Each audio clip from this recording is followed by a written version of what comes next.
not made on this Earth. Top secret Pentagon UFO task force reportedly expected to reveal some findings. According to a recent report from the New York Times, top secret Pentagon program has been conducting classified briefings for over a decade, analyzing various encounters between military craft and unidentified aerial vehicles. According to the Times, the Pentagon stated the program was disbanded, but a Senate committee report last month revealed spending on a program called the Unidentified Aerial Phenomenon Task Force. It was reported in late June that U.S. Senator Marco Rubio had requested a detailed analysis of the task force findings. The report stated the committee supports the efforts of the task force to collect and standardize data regarding unidentified aerial phenomenon, as well as links to foreign governments and potential threats. The New York Times is reporting that a secretive task force is expected to release new and alarming findings that may involve vehicles of materials not on this planet. When this article was first released, they stated that it did, according to these government leakers or whistleblowers. So what's happened since then?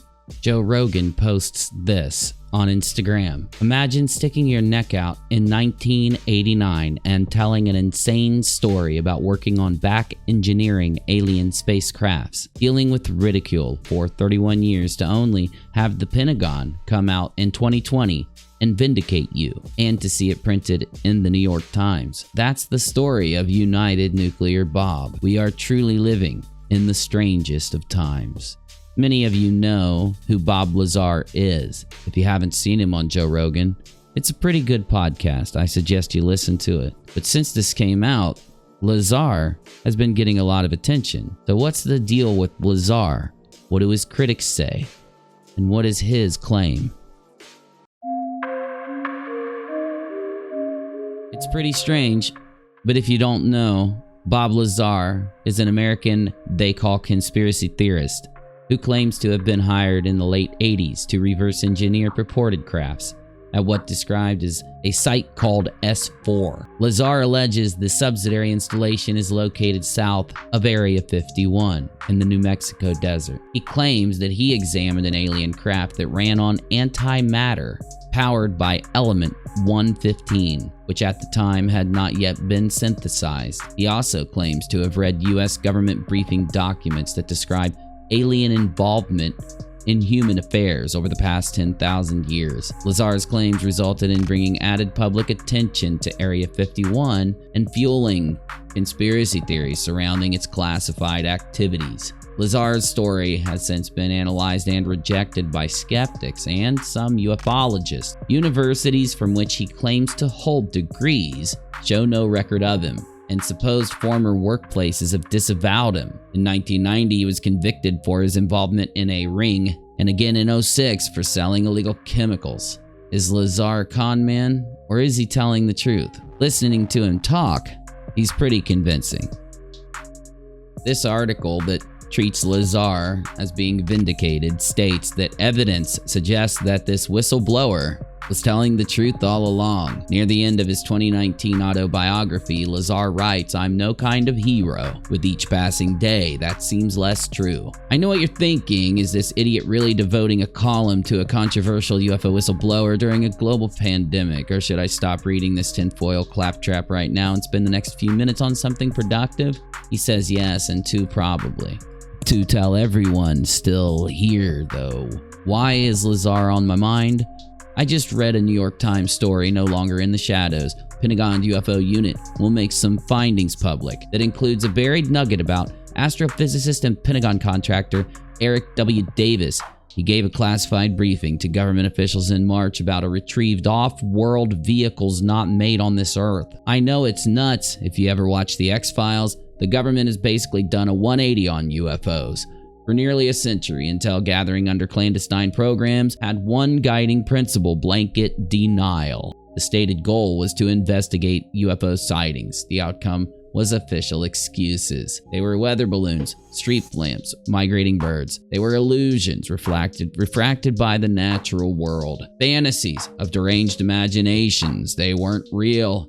All of that has changed dramatically, starting with the 2017 New York Times blockbuster that revealed the existence of the U.S. government's Advanced Aerospace Threat Identification Program. Created a decade earlier to analyze unexplained phenomena, the Navy has since publicly verified 3 videos that show unidentified aircraft violating the laws of aerodynamics. Apparently, there are more. So why now, as the mainstream media and the government switched a 180, as he said, and start vindicating these whistleblowers? And did Lazar actually tell the truth? Or was he just lying about the colleges and schools he attended?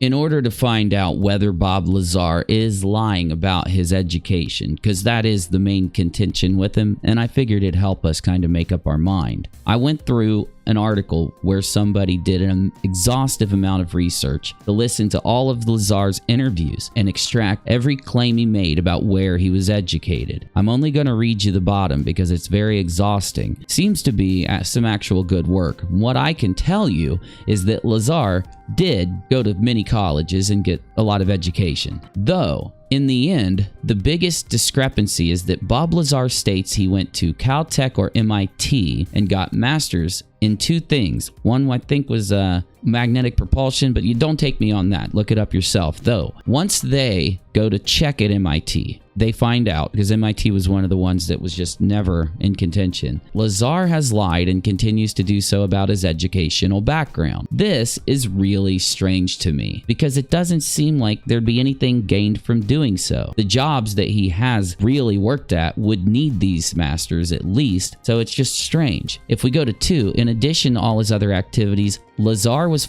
able to find the time to pursue higher education and actually may possess a degree or degrees, but for unknown reasons wants to keep it secret and use the Caltech and MIT degrees as a cover, taking the resultant abuse. It is this that I think is possible, but maybe not though. It doesn't make much sense. And is it possible for the government to erase attendance at a school? Is it possible for them to erase your degree to try and discredit you? The most, I'd say, shocking part of Bob Lazar's story is that the announcement of Element 115 is now attributed to Bob Lazar. Listen to this. Element 115, the infamous alien element mentioned by Bob Lazar over a decade ago, is now added to the periodic table. With atomic numbers of 113, 15, 17, and 18, the International Union of Pure and Applied Chemistry announced the addition of these 4 elements to the periodic table. But one of them, Element 115, was already announced in 1989 when Bob Lazar,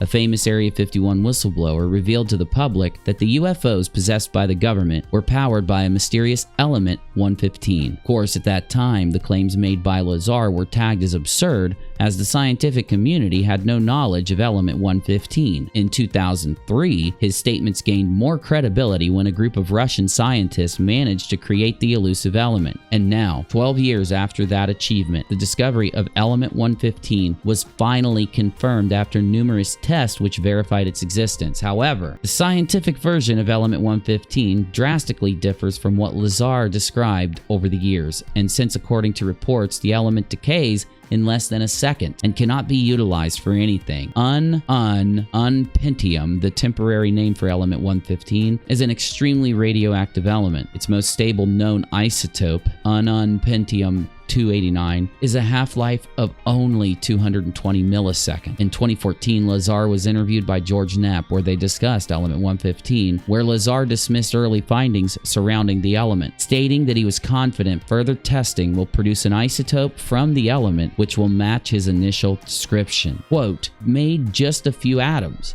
We'll see what other isotopes they come up with. One of them, or more, will be stable, and it will have the exact properties that I said, Lazar told Knapp. Bob Lazar, who was ridiculed because of his sensational claims, states that he worked in the past at Area 51, where top secret projects are being developed. Interestingly, on several occasions he was subjected to a polygraph. The testing confirmed his statements regarding the secret research facilities and alien technology present inside of some of the most infamous bases in the US. According to Lazar, the so-called UFOs were not built by humans. The cabins inside of the craft were extremely small. Only a child could fit into them. Lazar claims that these flying saucers were built and piloted by extraterrestrial beings. Mysteriously, it seems as if the UFOs were made out of one single piece. They did not have a welding point and were made from material unknown on Earth. In addition to element 115, scientists introduced 113, 117, and 118. Interestingly, all of these 4 elements are super heavy, lab-made, and very radioactive.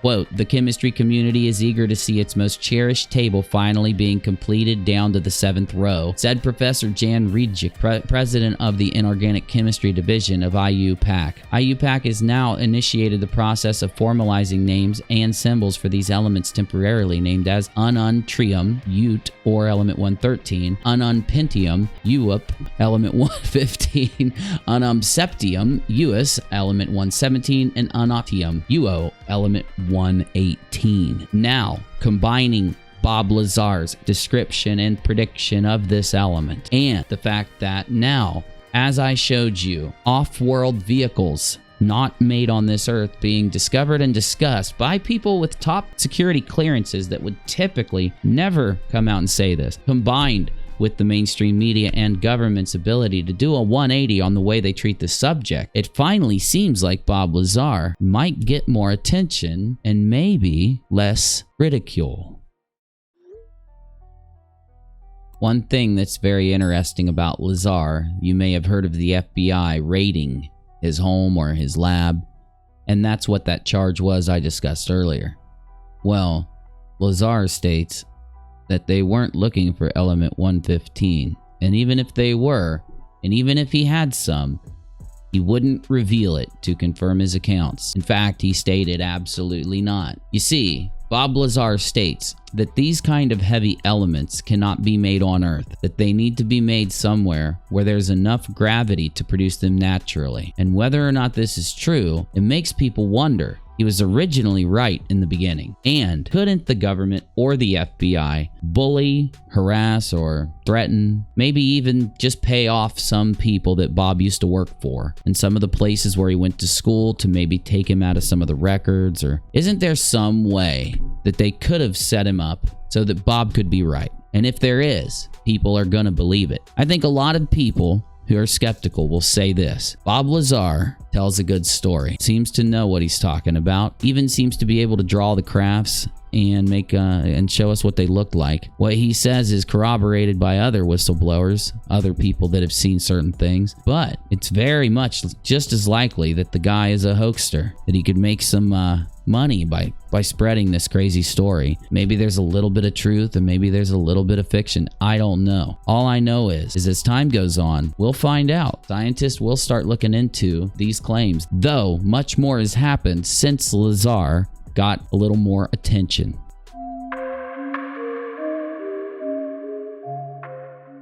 The craft that I worked on, that when it's going to travel a long distance, that is how it operates. It puts its belly to the target, brings all the amplifiers to power, and you know it shoots off in that direction. It doesn't fly as it would in a science fiction movie. It flies with the belly, the bottom forward, Lazar said. If that description of a spacecraft tilting sounds familiar, take a look at the so-called gimbal UFO. The Pentagon released a video in 2017.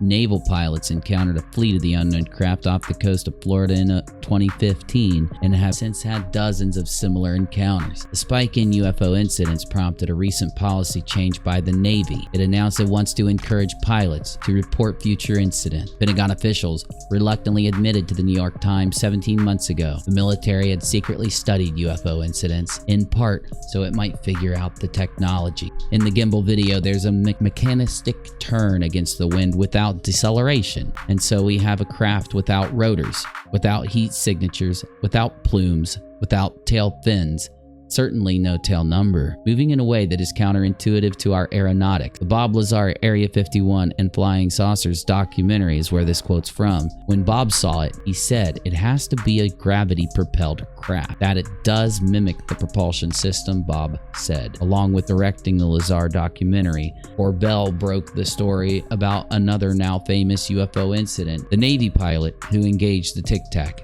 Black Aces commander Dave Fravor, has said he doesn't believe the astonishing craft was made on Earth and that the propulsion might be anti-gravity. When Lazar was shown the Tic Tac video for the first time, it immediately reminded him of the sport mode, which was his name for the craft stashed in the desert. No question question in my mind. That's the way the craft operated, Lazar said. It's the exact same propulsion system. Former Pentagon intelligence officer Lou Elizondo was in charge of ATIP, a secret Pentagon study.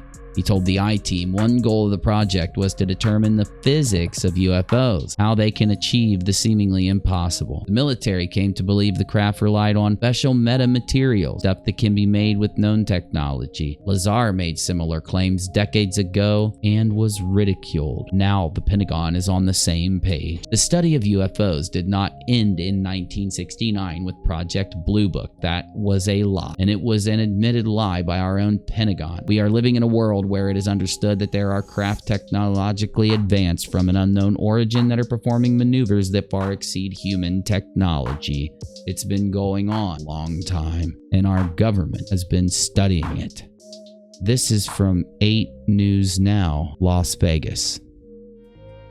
Before I end this video, I've seen a UFO. It was a triangle shape over a military base when I was in the Army. Driving down the highway, we pulled over to the side of the road. A few cars along with us. We witnessed the triangle, a light on each end, and in the center, a little dot shining down towards the ground. It had to be close enough for us to at least be able to see that it was a very big triangle, but I don't think it was so far away that it couldn't have been something explainable. Maybe it's just some type of new military craft or something they don't tell us about. Maybe not. I don't know. But when it comes to people like Bob Lazar, the only thing any of us can do is listen to what they say, do our best to think logically, and wait until we're finally given confirmation one way or the other. Because the weirdest thing about this whole story is that it's not impossible for Bob Lazar to be telling the truth. It isn't impossible for aliens to exist, and it's not impossible for our governments to be doing something that we don't know about. And like I said earlier, even with that small possibility, many people will still believe.